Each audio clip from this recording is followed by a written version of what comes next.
بھائیو تفصیل میں جانے سے پہلے میں تمہیداً کچھ باتیں عرض کر دوں کہ صحیح بخاری میں حدیث ہے انٹرنیشنل نمبر کے مطابق 6474 اور مشکات میں بھی موجود ہے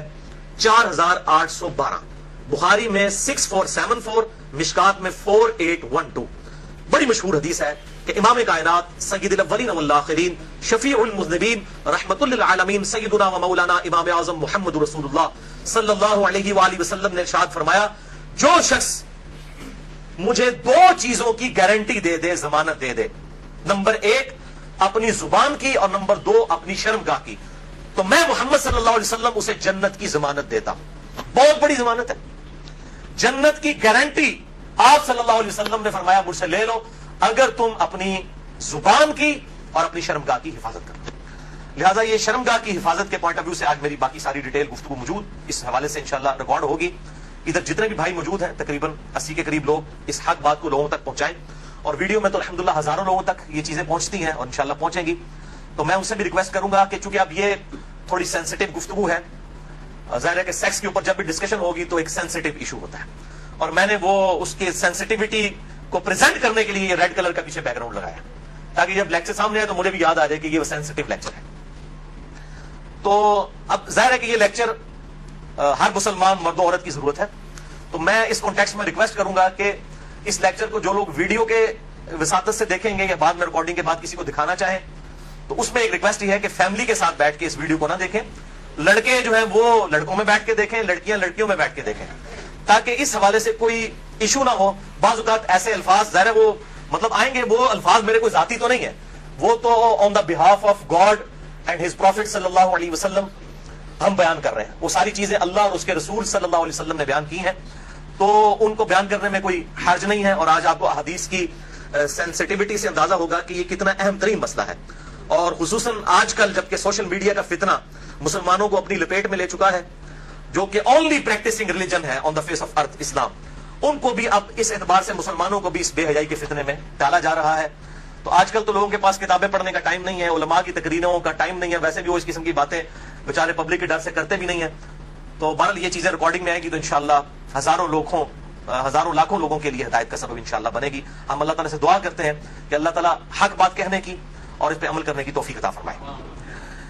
بھائیو یہ جو سورۃ المومنون کی 11 آیات شروع کی آئیں، ان میں 3 آیات آیت نمبر 5، 6 اور 7 میں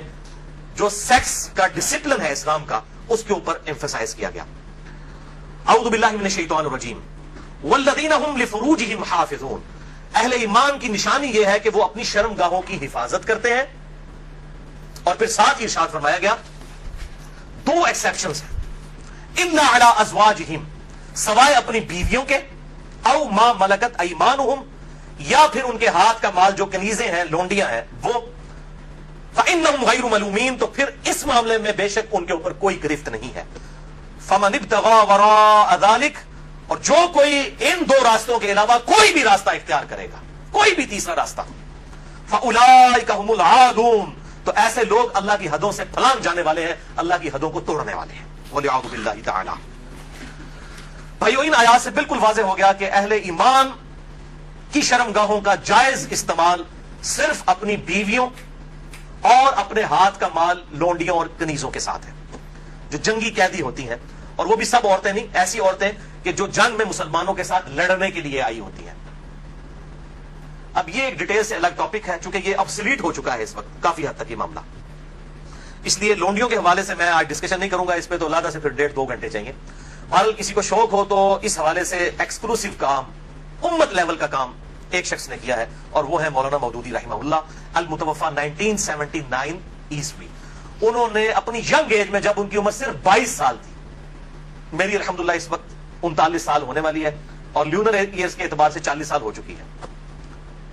22 سال جس وقت ان کی عمر تھی، انہوں نے کتاب لکھی الجہاد فی الاسلام، جس پہ تقریر ڈاکٹر اقبال نے لگائی تھی، اور انہوں نے کہا کہ یہ شخص مستقبل میں مسلمانوں کو لیڈ کرے گا، اور واقعی لیڈ کیا.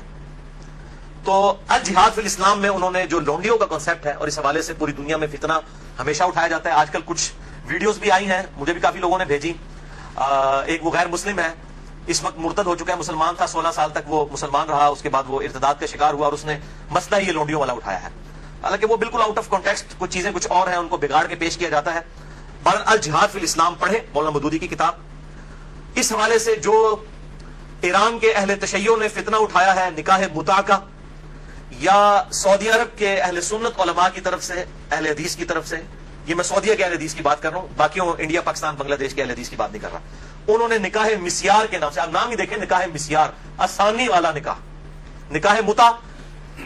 متع کہتے ہیں نفع اٹھانے والا، تو بالکل انہوں نے بس نام چینج کیا، بلکہ اگر مجھ سے پوچھے تو نکاح مسیار جو ہے وہ نکاح متع سے بھی بدتر ہے۔ نکاح متع کے اندر تو نکاح کرتے وقت طے کیا جاتا ہے کہ میں تم سے 3 دن کے لیے یا 3 مہینے کے لیے نکاح کر رہا ہوں۔ نکاح مسیار میں مفتی اعظم سعودی عرب جو 66 سال تک رہے، ابن باز رحمہ اللہ، اللہ تعالیٰ ان کی غلطیاں معاف کرے کہ جو اتنا بڑا بلنڈر وہ کر کے گئے، انہوں نے یہ فتویٰ دیا کہ جو سعودیہ کے بچے پڑھنے کے لیے فارن ملکوں میں گئے ہیں تو وہاں جا کے عورتوں کے ساتھ شادیاں کر لیں، ان کو بتائیں نا کہ کتنے عرصے کے لیے رکھنا ہے، بس یہ کریں کہ جتنے عرصے کے لیے تعلیم ہے اپنے ذہن میں سوچ لیں کہ ان کے بعد طلاق دے دیں گے۔ حالانکہ نکاح کا مقصد تو خاندانی ایک نظام کو وجود بخشنا ہے، نہ کہ شہوت کی تسکین ہے، اس کو تو بڑا کنڈیم کیا گیا اسلام کے اندر۔ تو بہرحال انہوں نے کہا کہ جی وہ نکاح متع میں تو طے کیا جاتا ہے، نکاح مسیار میں جو ہے وہ ذہن میں سوچا جاتا ہے، غرر اور دھوکے والا معاملہ کیا جاتا ہے، یہ دونوں قطعاً حرام ہے۔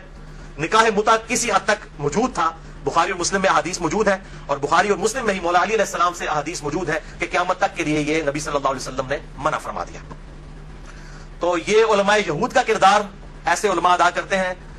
خواہ اہل سنت میں ہو خواہ اہل تشیع میں، جو اصحاب سبت والا معاملہ ہوا، مچھلیوں کے شکار والا، اس طریقے سے انہوں نے یہ جو ہے نکاح انٹروڈیوس کروائے ہیں۔ اس حوالے سے میرا ایک ایکسکلوسیو کلپ بھی ہے تقریباً 8 منٹ کا، وہ 50,000 سے زیادہ لوگ یوٹیوب پہ دیکھ چکے ہیں۔ اس کے علاوہ بھی بڑا عام ہوا میرا جو قرآنک لیکچر نمبر 52 تھا، 2011 میں ریکارڈ ہوا تھا، آج سے 5 سال پہلے، اس میں ایک کلپ کاٹ کے چڑھا ہوا ہے۔ آپ اگر لکھیں یوٹیوب پہ جا کر شیعہ کا نکاح متع اور سنی کے نکاح مسیار کی حقیقت، آپ یہ رومن میں لکھیں، بلکہ آپ شیعہ کا نکاح متع یہ لکھ دینا تو میرے ہی کلپ ٹاپ پہ کھلے گا، کیونکہ سب سے زیادہ کلپ وہی دیکھا گیا، تو میں نے اس کے اندر جو ہے وہ اس پوائنٹ آف ویو سے گفتگو کی ہے، آج میں اس کی ڈیٹیل میں نہیں جاؤں گا۔ بھائیو، ان 3 آیات کی روشنی میں سورۃ المومنون آیت نمبر 5 سے لے کر 7 تک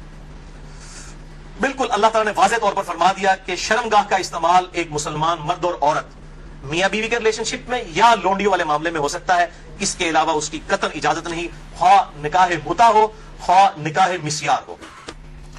تو بھائیو، جو شرمگاہ کا استعمال ہے صرف 2 صورتوں میں جائز ہے، اس میں سے بھی اب ایک صورت ہی پریکٹیکلی باقی رہ گئی ہے، وہ بیویوں کے ساتھ اور دوسرا لونڈیوں کے ساتھ۔ تو اس سے یہ چیز بھی اس کے اندر امپلائڈ ہے کہ اس کے علاوہ جتنی بھی چیزیں ہوں گی شرمگاہ کے استعمال کے پوائنٹ آف ویو سے وہ جائز نہیں ہوں گی، اور اس میں ٹاپ آف دا لسٹ چیز جو ہے وہ یہ مشت زنی والا ایشو ہے، جو نوجوان مردوں کے اندر ایک فتنہ پایا جاتا ہے ہینڈ پریکٹس کا، اس کی بھی حرمت اسی کے اندر امپلائڈ ہے، یعنی کوئی مرد جو ہے وہ اپنے ہاتھ سے منی نکالے اور اپنی شہوت کی تسکین کرے، وَلِعَوْذُ بِاللَّهِ تَعَالَى۔ اور اسی قسم کے ایشوز فیمیلز کے اندر بھی پائے جاتے ہیں، اس کی ڈیٹیل میں جانے کی ضرورت نہیں ہے، اشارتاً بات ہی کافی ہے۔ تو اسی کانٹیکسٹ میں بعض علماء کی طرف سے، آج کل کے کچھ جدید علماء ہیں ان کی طرف سے فتاویٰ اور کچھ بزرگوں کے فتاویٰ پیش کیے جاتے ہیں، وہ سب کے سب بے سند اور فضول قسم کے فتاویٰ ہیں۔ کوئی بھی فتویٰ جو کتاب و سنت کے واضح دلائل کے اگینسٹ ہوگا وہ قطعاً ایکسیپٹیبل نہیں ہوگا، خواہ وہ کسی بڑے سے بڑے امام کا ہو، بڑے سے بڑے فلاسفر کا ہو، بڑے سے بڑے عالم دین کا ہو۔ اور اسلام کا ایک مزاج ہے حیا کے پوائنٹ آف ویو سے، وہ ہر مسلمان کو پتا ہے، اس میں قطعاً کوئی گنجائش نہیں بنتی اس قسم کے کوئی برے فعل کی کہ کوئی شرمگاہ کے ساتھ اس طریقے سے کھیلے۔ تو یہ جو شرمگاہ والا معاملہ ہے اور مشت زنی والا جو ایشو ہے، میرے بھائیوں، یہ نہ صرف حرام ہے یا چلے کوئی احتیاط کے اندر الفاظ استعمال کریں تو مکروہ تحریمی، بلکہ یہ گناہ بھی ہے، اور گناہ کبیرہ زنا کی طرف لے جانے والا ہے۔ اس سے روزہ بھی ٹوٹ جائے گا اور روزے کا کفارہ بھی وہ سخت والا 60 روزوں والا ادا کرنا پڑے گا، اور ظاہر ہے کہ غسل بھی فرض ہوگا، اور کسی نہ کسی درجے میں یہ ہاتھوں اور دل کا زنا بھی ہے، وَلِعَوْذُ بِاللَّهِ تَعَالَى۔ چنانچہ اسی کانٹیکسٹ میں ایک بڑی کریٹیکل حدیث ہے، صحیح بخاری اور صحیح مسلم کی متفق علیہ حدیث ہے، صحیح بخاری میں 6612، صحیح مسلم میں 6754 اور مشکات میں بھی 86 نمبر پہ یہ حدیث موجود ہے کہ آپ صلی اللہ علیہ وسلم نے فرمایا کہ آنکھ کا زنا دیکھنا ہے، کانوں کا زنا سننا ہے، بے حیائی کی باتیں سننا، زبان کا زنا بولنا ہے، فحش گفتگو کرنا، ہاتھوں کا زنا پکڑنا ہے، ٹانگوں کا زنا چل کر جانا ہے، اور نفس تمنا اور آرزو کرتا ہے اور شرمگاہ اس کی تصدیق کر دیتی ہے وَلِعَاذُ بِاللَّهِ تَعَالَى۔ تعویل خاص کے اعتبار سے تو یہ زنا کے بارے میں ہے، تعویل عام میں ہینڈ پریکٹس والا جو مشت زنی کا ایشو ہے وہ بھی اسی کے اندر داخل ہے وَلِعَاذُ بِاللَّهِ تَعَالَى۔ اب ظاہر ہے کہ اگر اس قسم کی بیماری میں کوئی شخص مبتلا ہے، اس کا علاج کیا ہے؟ توبہ کرے اور اللہ کی طرف رجوع لائے، اور اللہ تعالیٰ نے اس حوالے سے ایک نیچرل پروسیس بھی رکھا ہوا ہے، یعنی مردوں کے لیے خصوصاً احتلام کا، نائٹ فال کا ایشو ہے کہ جو ایکسیسو اس طرح کی جو انسان کے جسم کے اندر مادے بنتے ہیں وہ آٹومیٹکلی ایک فزیکل فینومینا آف نیچر کے تحت نکل جاتے ہیں۔ بہرحال اپنی شہوت کو کنٹرول کرنے کے لیے آپ صلی اللہ علیہ وسلم نے علاج تجویز فرمایا، سب سے بڑا علاج، اور وہ ہے نکاح۔ اور اگر نکاح نہ ہو تو پھر کیا علاج؟ اگر آج کل کے فلاسفرز اور ان جو سو کالڈ بزرگوں کے فتوے مانے جائیں تو وہ تو کہتے ہیں کہ جی آپ نعوذ باللہ جو ہے وہ مستزنی کر لیں، یہ علاج ہے۔ نبی صلی اللہ علیہ وسلم نے یہ علاج تجویز نہیں فرمایا۔ صحیح بخاری اور صحیح مسلم کی متفق علیہ حدیث ہے، بخاری میں 5066 اور مسلم میں 3398 اور مشکات میں بھی موجود ہے 3080 نمبر۔ آپ صلی اللہ علیہ وسلم نے فرمایا، اے نوجوانوں کے گروہ، تم میں سے جس کے پاس استطاعت ہے وہ نکاح کرے، یعنی جو فائنینشلی سپورٹ کر سکتا ہے، جس کے پاس اتنا خرچہ ہے کہ معاملات کو لے کر چل سکتا ہے۔ یہ فائنینشلی میں کیوں کر رہا ہوں؟ وہ حدیث کے الفاظ اس کی حفاظت کر رہے ہیں۔ اگر کوئی شخص استطاعت نہ رکھتا ہو، اسی حدیث میں آتے ہیں آپ صلی اللہ علیہ وسلم نے فرمایا، تو اس شخص کو چاہیے کہ وہ روزے رکھے، یہ روزے رکھنا اس کی شہوت کو ٹھنڈا کر دیں گے۔ اور اسی حدیث میں الفاظ ہے کہ آپ صلی اللہ علیہ وسلم نے فرمایا، اگر تمہیں استطاعت ہو تو شادی کرو، نکاح کر لو۔ شادی کرنا نگاہوں کو نیچا کرتا ہے اور شرمگاہوں کی حفاظت کا ذریعہ ہے۔ اور جو شادی کی استطاعت نہ رکھے، یعنی فائنینشلی،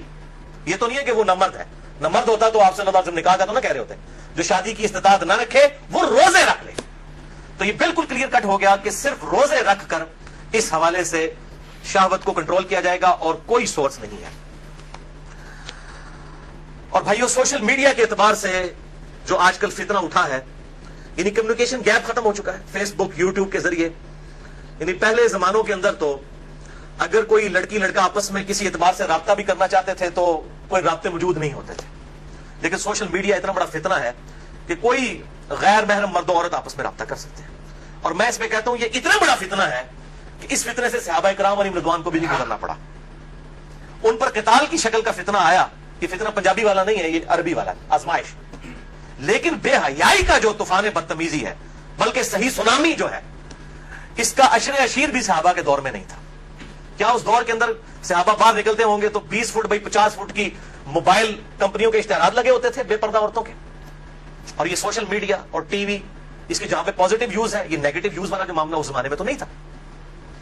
تو اس اعتبار سے غض بصر بہت ضروری ہے نگاہوں کی حفاظت کرنا۔ تو آپ صلی اللہ علیہ وسلم نے غض بصر کے لیے، نگاہوں کی حفاظت کے لیے، شہوت کو کنٹرول کرنے کے لیے نکاح تجویز فرمایا یا پھر روزے۔ اور میں ایک اور علاج تجویز کر دیتا ہوں اس حوالے سے، پھکی والا علاج، اجتہاداً، کیونکہ مجھے اکثر لوگ پوچھتے ہیں، کہتے ہیں جی روزے تو رکھے نہیں جاتے، جی مشکل ہے، گرمی اتنی ہے، وہ اسی لیے تو بتائے گئے۔ تو میں ان کو پھر ایک علاج تجویز کرتا ہوں، اینٹی وینم۔ کوبرا سانپ کاٹ دے تو اس کے وینم کا علاج اینٹی وینم سے ہوتا ہے، جو کوبرے کے زہر سے تیار ہوتا ہے۔ پھکی والا الزامی فلسفیکل آنسر۔ میں کہتا ہوں میرے بھائی مجھے کئی بار فون کرتے ہیں تو پھر میں ان کے ساتھ سیدھا ہو جاتا ہوں، پہلے ایک دم ان کے ہوش اڑ جاتے ہیں کہ یہ کیا کہہ رہا ہے، کہ جی بڑی کوشش کی ہے لیکن یہ بری عادت چھوٹتی نہیں ہے۔ میں کہتا ہوں بہت آسان طریقہ ہے میرے بھائی، روزانہ آپ نے 1 منٹ کے لیے صرف موم بتی کے اوپر نا، اس کے شعلے کے اوپر آپ نے ہاتھ ایسے رکھنا ہے 1 منٹ کے لیے۔ تو میں نے کہا انشاءاللہ آپ کی عادت چھوٹ جائے گی۔ کہتے ہیں یہ 1 منٹ کون رکھ سکتا ہے؟ تو میں نے کہا میرے بھائی 1 منٹ آپ اس کی پریکٹس نہیں کر رہے تو آپ نے تو انشاءاللہ تعالیٰ اس گناہ کی وجہ سے چلنا ہے جا کے دوزخ میں، تو آج سے پریکٹس شروع کریں۔ اور بخاری و مسلم کی حدیث ہے کہ جو آخرت کی آگ ہے وہ دنیا کی آگ سے 70 گنا زیادہ تیز ہے، اس میں تو تلا جائے گا۔ یہاں تو ہم صرف آپ کو مشورہ دے رہے ہیں کہ آپ موم بتی کے فلیم کے اوپر صرف ہاتھ رکھ کے 1 منٹ کی پریکٹس تو شروع کریں نا۔ وہ کہتے ہیں نا جناب آگے دیکھی جائے گی جا کے، تو اللہم اجرنا من النار، تو یہ پریکٹس کرنی شروع کریں تو انشاءاللہ تعالیٰ خود بخود صبر نصیب ہو جائے گا۔ اسی حوالے سے غض بصر جو ہے، نگاہوں کو نیچا کرنا اور پردے کے حوالے سے میری ایکسکلوسو گفتگو ہے۔ یہ جو ویلنٹائن ڈے کا بھی فتنہ اٹھا ہوا ہے، اس پوائنٹ آف ویو سے مسئلہ نمبر ہے 106، کالج اور یونیورسٹیز کے لڑکوں اور لڑکیوں کی ڈیٹس پہ ملاقاتیں اور پردہ اور بے حیائی سے متعلق صحیح احکام و مسائل اہل سنت پاک .com پہ، جسے شوق ہو تو وہ دیکھ سکتا ہے۔